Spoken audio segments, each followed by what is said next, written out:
On the seventh day they set off at dawn, but since the road had become eroded overnight, the men proceeded with difficulty, and the cannon sank into the yielding black soil.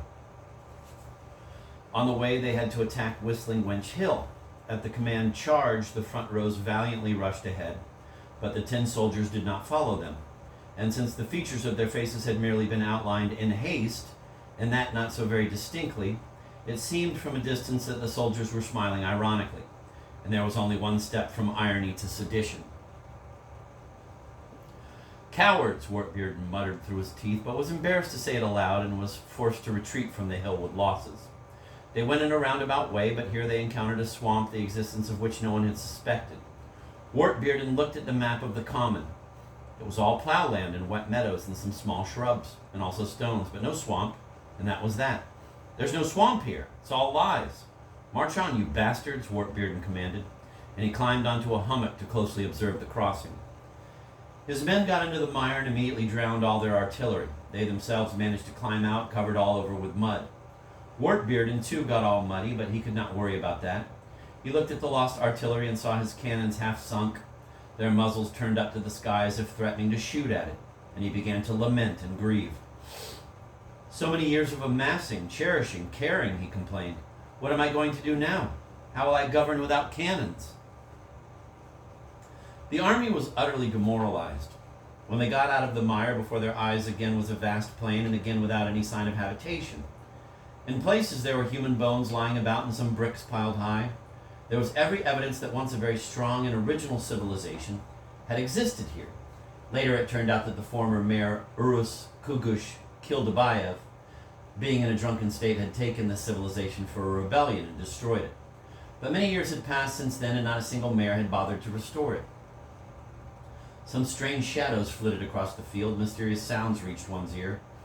Some sorcery was going on, similar to what is usually presented in the third act of Ruslan and Ludmilla, when frightened Farlaf rushes on stage. Although Wartbeard was braver than Farloff, even if he shuddered at the thought that wicked Naina was just about to come out to meet him. Only on the 8th day, around noon, did the exhausted soldiers see the hills of the musketeers' suburb and joyfully blow their horns. Wartbeard remembered that the Prince Sviaslav Igorovich, before going to defeat his enemies, always sent to tell them, quote, "I'm going against you," end of quote, and guided by this example, dispatched his orderly to the musketeers with the same greeting. The next day, as soon as the sun gilded the tops of the thatched roofs, the army, with Wartbeard at its head, already entered the suburb. But there was no one in it besides a retired priest who at that moment was deliberating within himself the possibility of joining the schismatics. The priest was an ancient man, more capable of instilling melancholy than filling a soul with courage.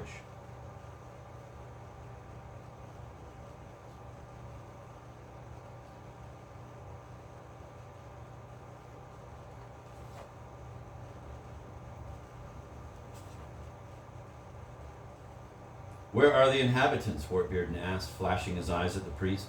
"They were just here," the priest mumbled indistinctly. "What do you mean, just? Where have they escaped to?" "Why escaped? What's the need to escape from their own homes? They must have hidden from you somewhere around here." Wartbeard stood where he was, digging the ground with his feet. There was a moment when he began to believe that the energy of inaction was going to triumph. "I should have started the campaign in the winter," he regretted in his heart. "Then they wouldn't be able to hide from me." "Hey, who's there? Come out," he shouted in such a voice that even the 10 soldiers trembled. But the place was silent as if it had died. Some sighs broke out from somewhere, but the mysteriousness with which they came from invisible organisms vexed the upset mayor still more. "Where are these brutes sighing?" he shouted furiously, looking around in despair and evidently losing any ability to reason. "Go and find the brute who's sighing there and bring him to me." There was a search, but no matter how they looked, they found no one. Wartbeard walked up and down the street, peeking into all the chinks. There was no one. This puzzled him so much that the most incongruous thoughts suddenly flooded his head. "If I destroy them now by fire, no, I'd do better to starve them," he thought, passing from one incongruous idea to another. Suddenly he stopped, struck dumb before the 10 soldiers. Something quite extraordinary was happening to them. In front of everyone, the soldiers began to fill with blood. Their eyes, fixed until then, suddenly began to roll and express anger. Their mustaches, painted haphazardly, straightened out and began to move. Their lips, which had been just a thin pink line almost washed off under the rain, puffed up and expressed the intention to utter something. Nostrils, which earlier had been completely non-existent, appeared and began to swell up and show impatience. "What is it, my good men?" asked Wartbearden. "Cottages, cottages, break them down," the 10 soldiers uttered indistinctly and somehow gloomily. The remedy had been found. They started with the first one in the row, whooping the, quote, 10 men, end of quote, rushed onto the roof and instantly went berserk. Bundles of straw, planks, wooden cogs flew down. Whole clouds of dust whirled up. "Stop, stop," shouted Wartbearden, suddenly hearing a moan just next to him. The whole suburb was moaning. It was a vague but constant hum in which it was impossible to distinguish a single separate noise, but which as a whole presented a barely contained heartache. "Who's there? Come out," Wartbearden shouted again at the top of his voice. The suburb fell silent, but no one came out. "The musketeers hoped," says the chronicler, "that this new method, that is, suppression by way of the destruction of houses, like all others was only a passing dream, but they did not comfort themselves with this sweet hope for long.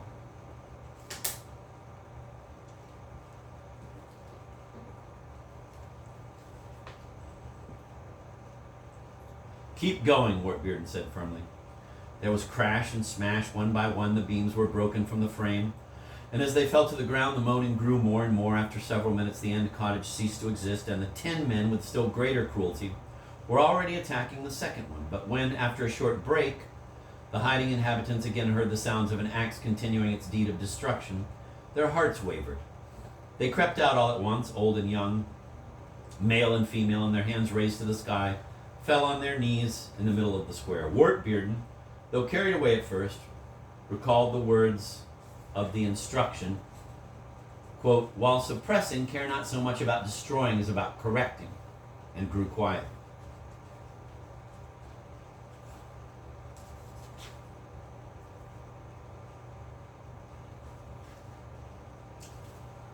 Wartbearden, though carried away at first, recalled the words of the instruction, "While suppressing, care not so much about destroying as about correcting," and grew quiet.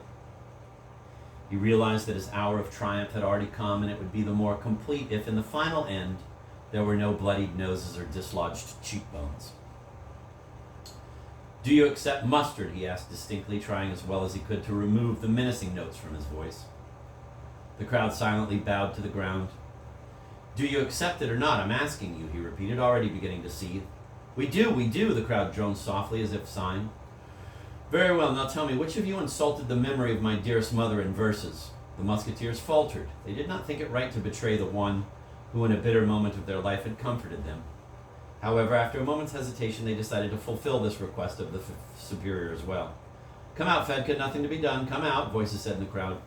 A blond fellow stepped forth and stood before the mayor. His lips twitched as if wishing to smile, but his face was white as a sheet and his teeth chattered. "So it's you," Wartbearden laughed, and stepping back as if wishing to examine the culprit in full detail, he repeated, "So it's you." Apparently an inner struggle was going on in Wartbearden. He was pondering whether he should smack Fedka's face or punish him in some other way. He finally came up with, so to speak, a mixed measure. "Listen," he said, straightening Fedka's jaw a little. "Since you dishonored the memory of my dearest mother, henceforth you shall glorify that memory so precious to me in verse every day, and bring those verses to me." With this he gave the all-clear signal. The rebellion was over, ignorance had been suppressed, enlightenment was put in its place. Half an hour later, Wartbearden, loaded with booty, made a triumphant entry into the town at the head of many captives and hostages.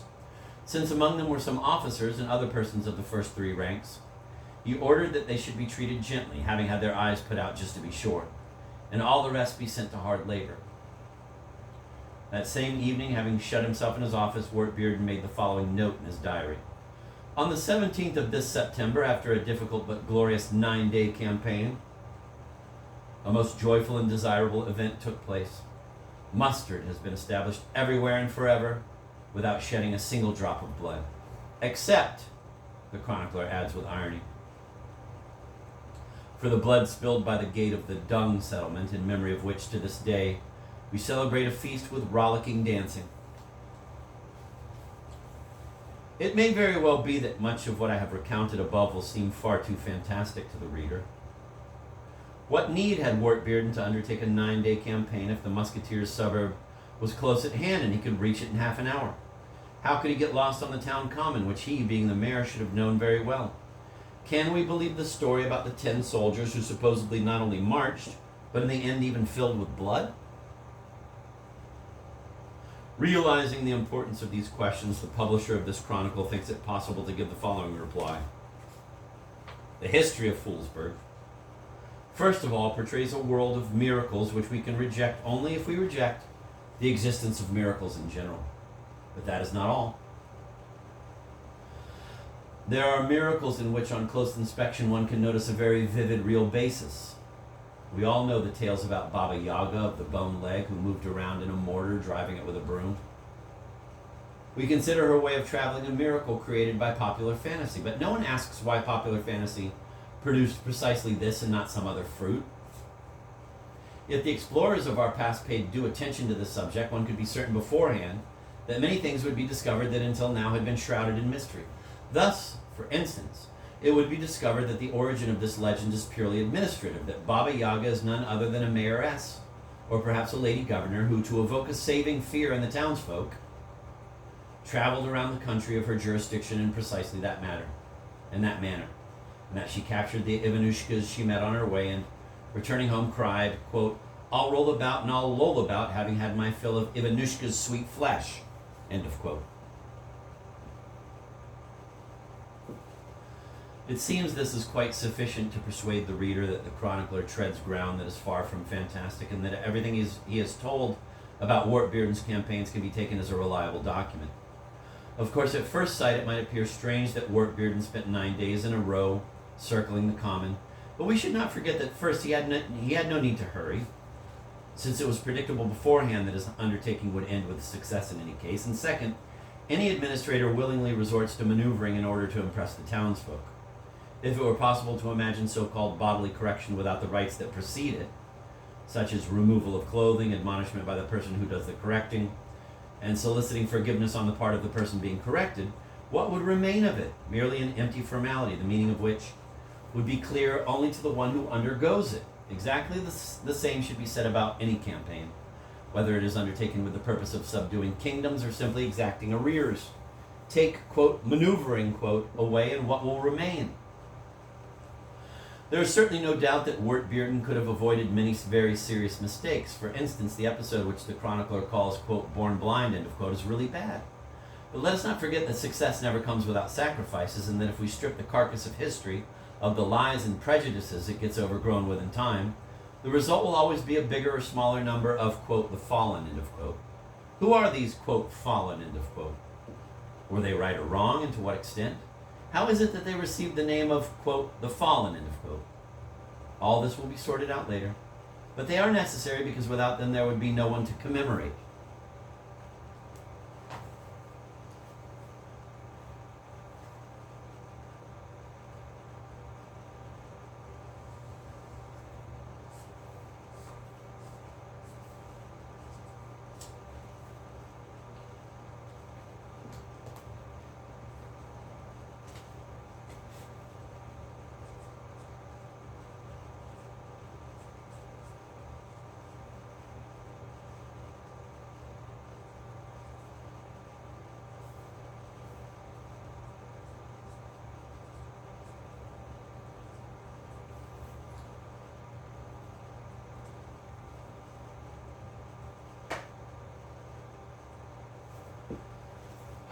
I'm going to reread that paragraph because I want to.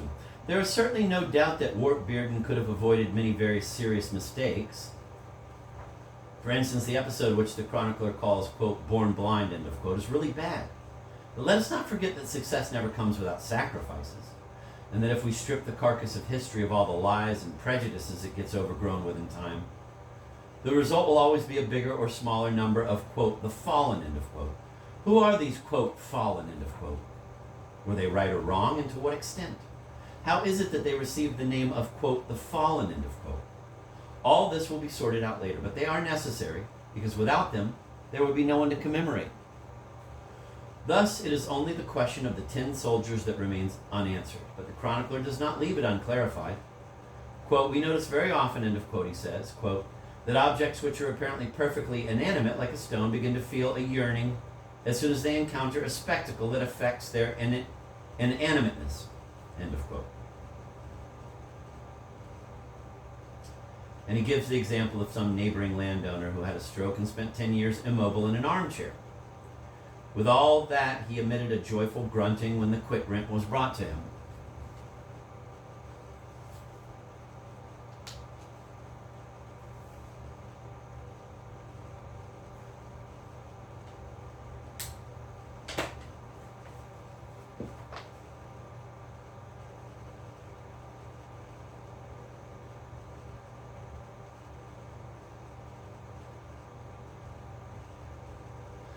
There were 4 wars for enlightenment. One of them is described above.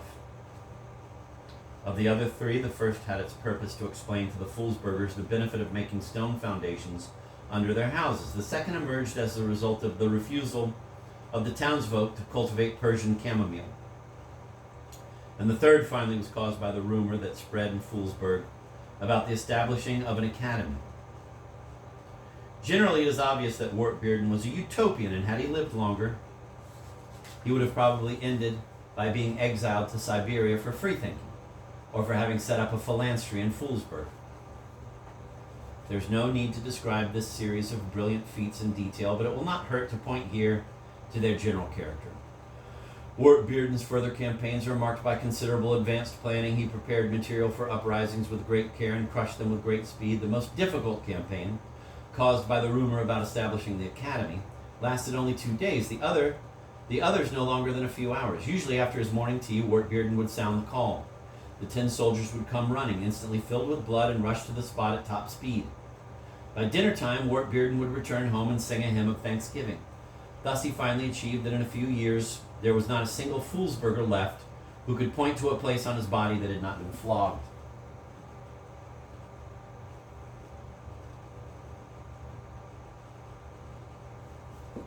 On the part of the townsfolk, there reigned, as before, complete bewilderment.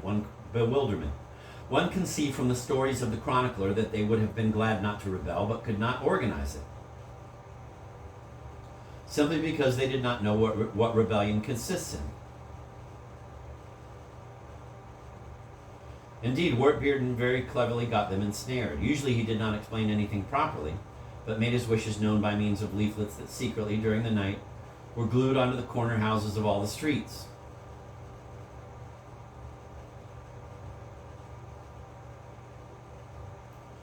These leaflets were written in the spirit of the present-day advertisements by Koch's samovar shop, in which inessential words were all printed in big letters and everything of assessment.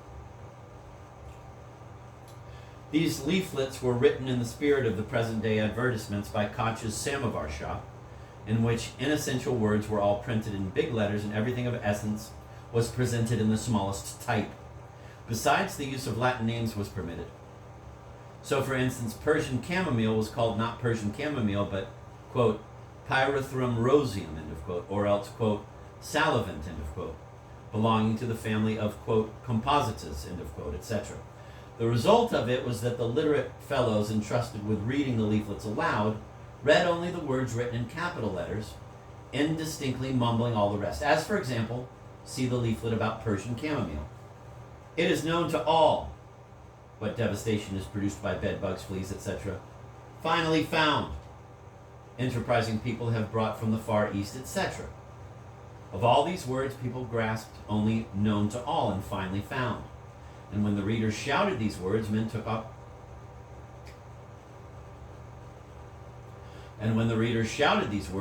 their hats off, sighed, and crossed themselves.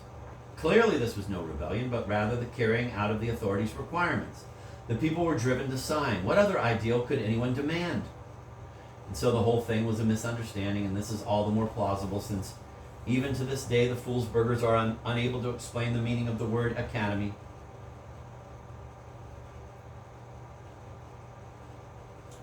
Though it was this word that Wartbeard had printed with capital letters, see the complete collection of leaflets, number 1089. Moreover, the chronicler demonstrates that the Foolsburgers even insisted that Wartbeard shed some light into their ignorant heads, but did not succeed, and that was the fault of the mayor himself. They often went all together to his premises and said to him, "Explain it to us, please. Tell us what it's all about." "Away with you, ruffians," Wartbeard usually answered. "We're no ruffians. It must be you've never seen real ruffians. Please tell us what to do." But Wartbeard said nothing. Why? Was it because he regarded the lack of understanding in Foolsburgers as no more than a ruse to conceal their stubborn resistance, or because he wanted to give them a surprise? A plausible answer cannot be given, but it must be that it was partly both. No administrator who clearly understands the benefit of the offered measure ever thinks that this measure can be dubious or incomprehensible to anyone. On the other hand, every administrator is always a fatalist and firmly believes that if he continues his administrative course, in the end he will find himself face to face with the human body. Therefore, to forestall this inevitable denouement with preliminary perorations would only exacerbate it and make it still more embittered. And finally, every administrator strives to be trusted. And what better way is there to show trust than by unquestioningly doing something one does not understand?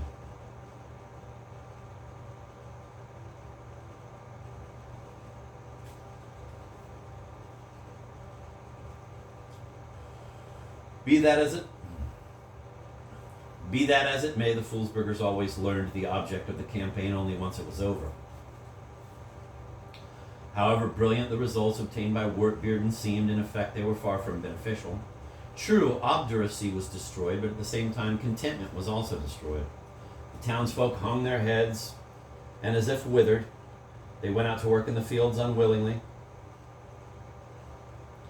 came back home unwillingly, sat down to their meager meals unwillingly, and then wandered from corner to corner as if they were sick of everything.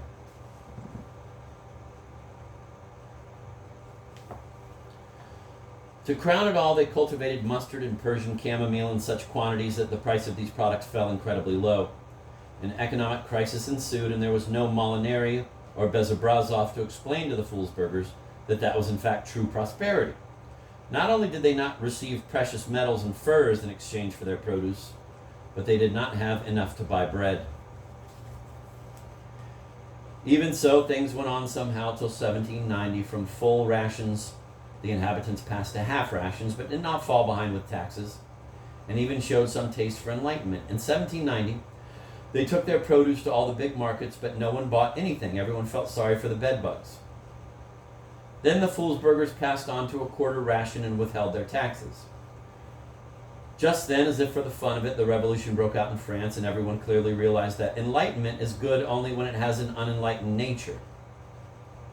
Wartbeard received a letter in which it was recommended to him, quote, "On the occasion of the event known to you, please keep watch diligently so that this incorrigible evil is rooted out with no omissions," end of quote.